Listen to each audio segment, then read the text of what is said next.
पूरे विश्व में अपनी वाणी के जरिए भारतीय संस्कृति और आध्यात्म का डंका बजाने वाले स्वामी विवेकानंद ने केवल वैज्ञानिक सोच और तर्क पर बल ही नहीं दिया बल्कि धर्म को लोगों की सेवा और सामाजिक परिवर्तन से जोड़ दिया। स्वामी विवेकानंद ने बचपन में बहुत दुख देखे थे, पिता की मृत्यु के बाद अत्यंत गरीबी का सामना किया, लेकिन कभी हिम्मत नहीं हारी। संगीत, साहित्य और दर्शन में स्वामी विवेकानंद की विशेष रुचि थी।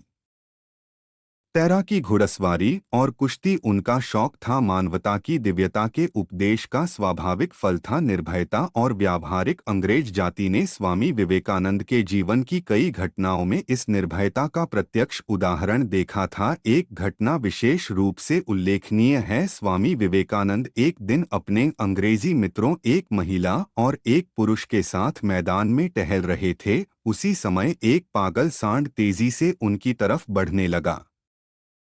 अंग्रेज पुरुष मित्र अपनी जान बचाने के लिए जल्दी से भागकर पहाड़ी के दूसरी छोर पर जा खड़े हुए। महिला मित्र भी जितना हो सका दौड़ी और फिर घबराकर जमीन में गिर पड़ी। स्वामी विवेकानंद ने यह सब देखा और उन्हें सहायता पहुंचाने का कोई और उपाय न देखकर वे स्वयं सांड के सामने खड़े हो गए और सोचने लगे, चलो अब अंत आ ही पहुंचा। बाद में स्वामी विवेकानंद ने बताया कि उनका मन हिसाब करने में लगा हुआ था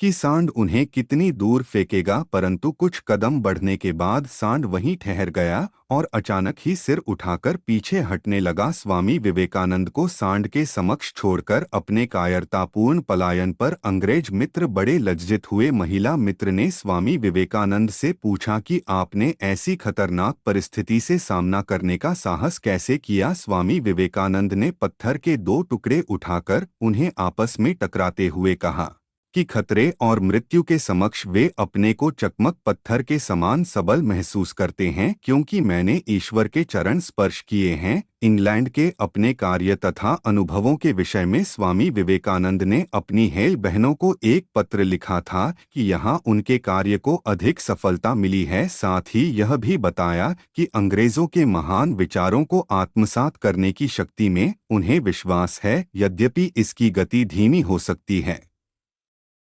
परंतु यह अपेक्षाकृत अधिक सुनिश्चित एवं स्थायी होगी। कलकत्ता में अपने एक भाषण में उन्होंने कहा था कि इंग्लैंड में उन्हें सबसे अच्छा लगा था अंग्रेजों का चरित्र, उनकी दृढ़ता, अध्यवसाय, स्वामी भक्ति, अपने आदर्शों के प्रति निष्ठा तथा हाथ में लिए हुए किसी भी कार्य को पूरा करने की उनकी लगन। वहां के लोगों के अंतरंग संपर्क में आने पर स्वामी विवेकानंद के पूर्व कल्पित विचार बिल्कुल बदल गए। उन्होंने कहा, अब यहाँ कोई भी व्यक्ति न होगा जो मुझसे ज्यादा अंग्रेजों को प्यार करता हो। अंग्रेज लोग उतने अधिक सजीव नहीं हैं, किंतु यदि एक बार कोई उनके हृदय को छू ले तो फिर सदा के लिए वे उनके गुलाम बन जाते हैं। अब मुझे यह पता चल रहा है कि अन्य जातियों की अपेक्षा भगवान ने अंग्रेजों पर अधिक कृपा क्यों की है। वे दृढ़ संकल्प तथा अत्यंत निष्ठावान हैं, साथ ही उनमें हार्दिक सहानुभूति है।